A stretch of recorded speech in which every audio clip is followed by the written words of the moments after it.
Welcome back for more Reddit story videos. Today we have several entitled parent stories for you to enjoy. As always, don't forget to share and like if you enjoy these videos. Without further ado, here we go. Give me your laptop, I'm pregnant. So this happened to me half a year ago after I got back from meeting my friends at Subway. I usually drive my car, but I decided to take the metro. Huge mistake. TLDR at the bottom. And for the people who make fun of the title, read the story. There is a reason why it's spelled like that, dipshits. For people saying this is fake, I'm sorry, but I'm telling it from how I remember. So picture it, 4:30 PM on a metro. It's warm and humid as hell. Me being bored decided to bust out my HP Pavilion gaming laptop. It's nothing special, just your average $800 gaming laptop. It's all I could afford at the time. So I get on Fallout 4 and start digging around with some mods, and yeah, this is where the story starts. Cast, EK, entitled little shit. EM, entitled monstrous will. Maybe because she's pregnant or fat or both. Me, gee, I don't know, help. So I bust out F4 and start messing around because from the subway we were meeting at to my house was 2 hours away. This kid slides over to me, nearly knocking the metro off the rails and start talking to me. EK looks at the glowing keyboard. Whoa, that's nice. Me, thank you, I purchased it last month. EK, can I have it? No, sorry, no. It costs a lot and I've grown too attached to it. EK huffs and goes to his mommy Mammoth and tells her what I said. Enter Sanma, EM. EM, hey, my son wants that. Points at laptop. Me, sorry, I said no, but you can buy it for 800. What? My little angel deserves it. You're too old for it anyway. I was 18 at the time and not only use it for gaming, but for a studio laptop for recording music. Madam, we're all tired and pissy from the humidity. You can buy it for $800. Now please leave me alone and don't cause a scene. EM slaps me, give it to me. I'm pregnant. Yeah, she actually said it like that. EM proceeds to take it from me, but lucky I quick saved when EK went to the whale monster, so I quickly shut the laptop and stick it to my computer bag. EK, give it! Me, absolutely not. And for you, Karen looking Will, you see those cameras? I could file harassment and assault charges on you. I don't care if you're pregnant or if your amount of food stamp cannot buy your son a $50 laptop. You would better sit back down or I'll dial 911. EM, loud gasp, practically taking all oxygen in existence. How dare you say that? Go ahead and dial 911 and I'll file harassment charges first. Me, smugly smiles. Okay, dials 911 and puts it on speakerphone. 911, hello, this is 911. EM turns white as ghost and shuffles off. I tell them what happened, and by the time we hit the next stop, a police car was waiting and we had video evidence to prove the harassment and assault. They asked if I pressed charges, which I gladly said yes to. She got slammed with assault and harassment charges and had a sentence to a month in jail, if I remember right. Turns out CPS got involved after the court took drug tests and she got busted for pot. CPS inspected her house and found roaches, mold and a stash of weed and meth. Her sentence was a month in jail but got bumped up to prison due to the drug bust. Justice was served. I couldn't believe a lunch meet with my friends later caused an EM to be sent to prison. Entitled mother lets her crotch goblin try to pet my dogs after repeated warnings. So I have a German shepherd named King and a 6-month-old Belgian Malinois puppy named Canna.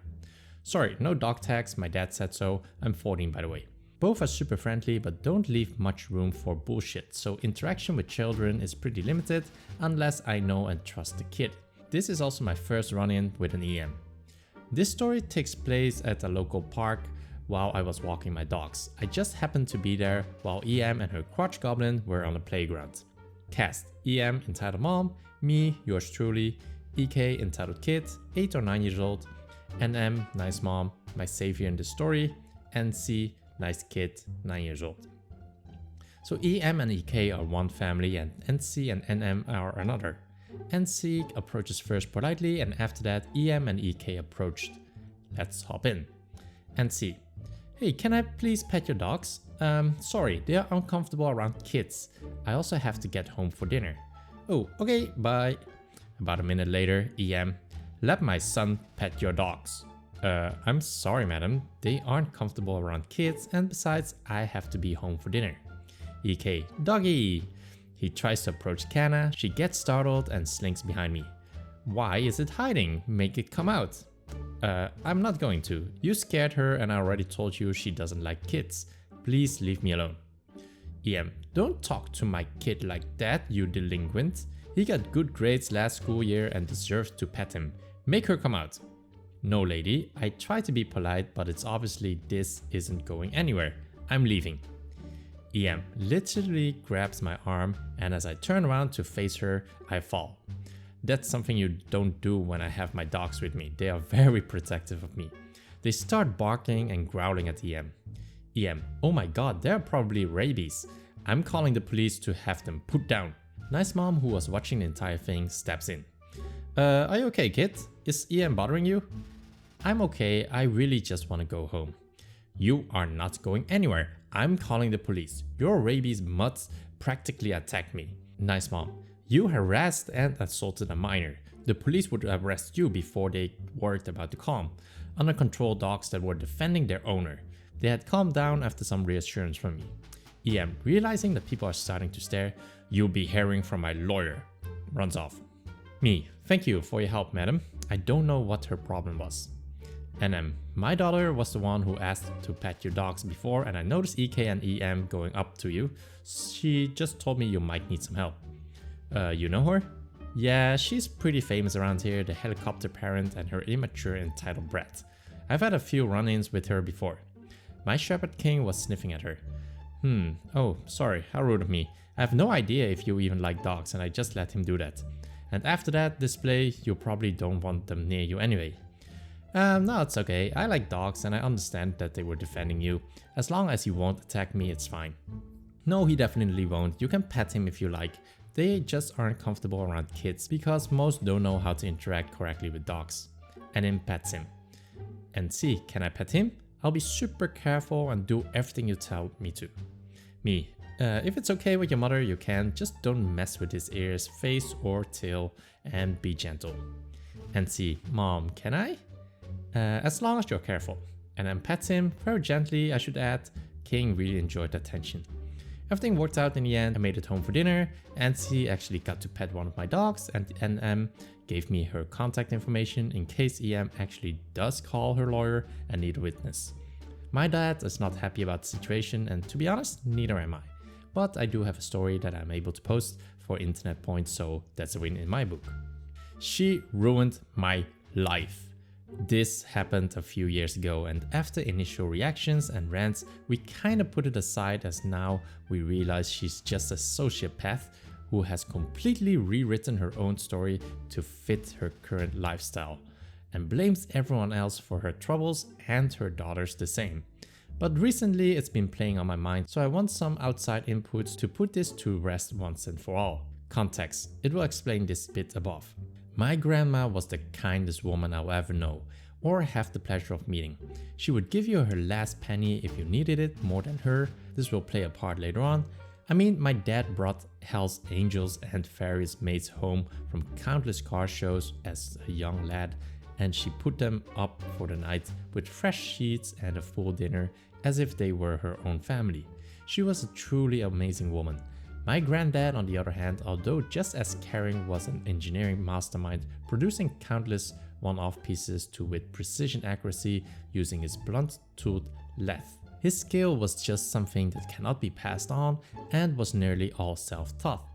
Sadly, he wasn't as business savvy and countless CIS cunts in suits sold off his ideas as their own with zero credit, and because all of his blueprints were mental, he had no proof it was his own. Karma has served him accordingly in the last few years, but that is a story for another time. My grandparents brought my dad and she who shall not be named into this world, insert every curse word under the sun to describe her, and I reluctantly call her my aunt for the sake of this story. This doesn't really kick off till she moved out in her late 20s. From what I gather, she was already a social outcast and married a right weirdo. She only moved across the road and from this point on began cutting ties to the family. She started with having a kid with said widow, and instead of raising her like any normal parent, she spent most of her childhood life, 1 to 13, at my grandma's. My grandma even walking her to school as her mom just didn't seem to care. If you need a frame for the amount of time she spent there, she had her own room and kept 90% of her clothes there. From 14 onwards, she started walking to school with her schoolmates. From this age onwards, she started spending more time at her actual home and developing a near exact copy of her mom's personality, and lost contact with grandma for what we saw as no reason. My grandma had a changed tin she built up for her grandkids, which even when times got rough, she never touched it, was all for us. My aunt's daughter cut connection to the point she only turned up to take her weekly allowance from the tin and nothing more. She even went as far as to send maids to collect the money, at which point my grandma drew the line. She was not a harsh woman in any way at all, but she had completely fair limits she had now exceeded. At this point, all contacts near ceased, and I was now in the picture as a young grandson and actually visited, and all was well for a while. Over the next few years, Aunt re-established contact and slowly wormed her way back in until she revealed her true intentions. She needed money, of course. My grandma, being the caring woman she was, although near broke and her own home falling apart, took out a mortgage and have her daughter the money, and unsurprisingly, as soon as that happened, connection ceased once again and broke my grandma. A few years passed by and life carried on as it does, till one day a neighbor chatting to my granddad drops a bomb. Must be sad that your daughter's moving away. Yep, she would take in the money, done up her own house and sold it off, and now was off to the country with old widow and her daughter. Years passed, and although she always came back to her hometown to see her hairdresser, she never made the extra effort to travel that half a mile and see her own mother. No one else knew about the troubles, so the constant "oh, I saw your daughter the other day" just broke her even more. As she came to the end of her life, her health rapidly deteriorated as she just didn't care anymore. She passed a few months before her birthday, and in all the months she was in hospital for, her daughter and granddaughter only visited twice. The final time they saw her was on her deathbed with my granddad and dad on one side on silence waiting for it to happen, and them on the other only visiting for half an hour and granddaughter making the comment, "What a horrible place to die." They received the death stare for that and left soon after. Funeral comes around and it's clear she began to full-scale rewrite her own history at this point, as weirdo husband forced her to go to a funeral despite all her protest. They attended, acknowledged no one, and left. A few months passed, and although my granddad was lost without his wife, he still soldiered on and carried on about his daily duties, just alone with us dropping in as much as possible. He went about this until one day, while out shopping, he tripped on an open drain and hit his head. Almost instantly, this caused the onset of dementia. It crippled my dad, watching the engineering mastermind who trained him and taught him near everything he knew slowly retreat into a shadow of himself, as he could no longer look after himself, and we eventually had to put him into care and sell the home, as we could not physically operate as a family anymore, spending every moment we weren't at work looking after him. In the 2.5 years he was in the home, they did not visit once. Didn't even call us to see how he was. My granddad passed earlier this year, and his daughter or granddaughter did not attend the funeral, in one final display of ultimate disrespect to the man and woman who raised them both, scrounging every last penny to offer them the best life they could. This is the point where the title comes into play. About 6 months after my granddad went into the home, she turned up at my dad's workshop completely unannounced. She came to tell her story, not that anyone cared. She started with the general chat again, which my dad didn't care about. He was just pissed she had broken my grandma and gone off the grid without explanation. She was playing the victim until she finally realized no one gave a flying F and snapped. From this point on, I shall refer to her as Isaac for ignorant, self-absorbed. I can't say that word. Isaac, don't you know what she did to me? What? She abused me. You were the favorite. She did nothing for me or my daughter. Don't you dare. Or what? She raised your child. She did not. I did everything. She did nothing. Then why was she there every single day? How dare you? I've got an MOT to get to move. I'm not dealing with your shit anymore. In the last few years, Isaac seems to have eaten herself stupid, so was as wide as the gap and couldn't be pushed past as she weighs so effing much. Isaac, you're not going anywhere, you're going to listen to me. Isaac ranted on for around 50 minutes about how my grandma gave her nothing, repeatedly abused her and offered her no help like caring mother would, and how the eulogy we wrote about her being amazing was a lie. This understandably enraged my dad, but the topper that did it was her theory that my dad abused my grandfather and that was the real reason he got dementia, and the trip fall and headbang was all cover up for it and we were all on it and she knew it from the beginning. My dad stood up, told her to shut the F up and get out before forcing past her and standing in the doorway either saying get out or I'm locking you in or I'll go out.